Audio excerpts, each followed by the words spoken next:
ジェイ君が謝ってるよ、ドラちゃん。うちの青いのがすみませんって。ジェイ君が謝ってる？あげパンちゃんありがとう。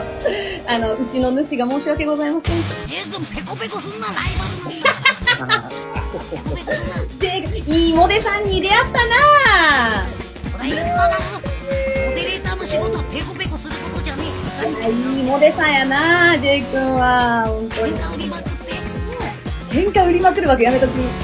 相手の枠にメガネやらやらいのかって。絶対やめて。絶対やめてくれる。揉めたら全部俺が決め知らねえよ、モデがやったことなんか。やばやばやばやばやばやばやばマジでやばい人だったわ。ヤンキー大国怖っ。マジ栃木。栃木じゃねえっつって。